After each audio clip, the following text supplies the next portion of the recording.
লোককে বলবো জয় বাংলা নাহি কয় বিশ্ববাসী সবাই কয় মির্জাগঞ্জ আর পটুয়ালি সবাই হইছি জাত বাঙালি আমার বাড়ি হুবিটকালি আমি সত্য কথা কিছু বলি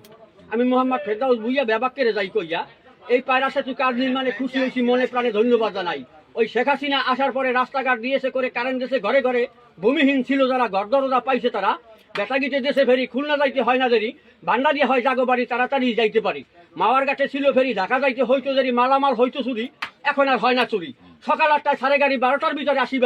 বাড়ি এসে ভাত খাই তারপরে ঘুমাই আর কোনো চিন্তা নাই এইবার জ্ঞানী গুণী ব্যক্তি যারা চিন্তা করিয়া দেখবেন তারা এই শেখ হাসিনার নিজের হাতে করা ডিজিটাল বাংলাদেশ তৈরি করা নাইয়ারে নাইয়া জোয়ার আইসে ধাইয়া চল চল বাড়ি চল তাড়াতাড়ি বাইয়া এই দেশটা গেছে একবার রাজাকারে খাইয়া এইবার শেখ হাসিনা আইয়া রাস্তাঘাট গেছে দিয়া শেখ হাসিনাই পারে শেখ হাসিনাই পারবে কেউ খাবে না তা হইবে না তা হইবে না এই বাঙালির শেষ ঠিকানা জননেত্রী শেখ হাসিনা মরব বলে করবো না বাপলে খাবো কি বুঝা শুনে আমরা কিন্তু নৌকায় উঠেছি ধরো বৈঠা মারো টান এখন হবে স্লোগান জয় বাংলা আবার হবে নৌকা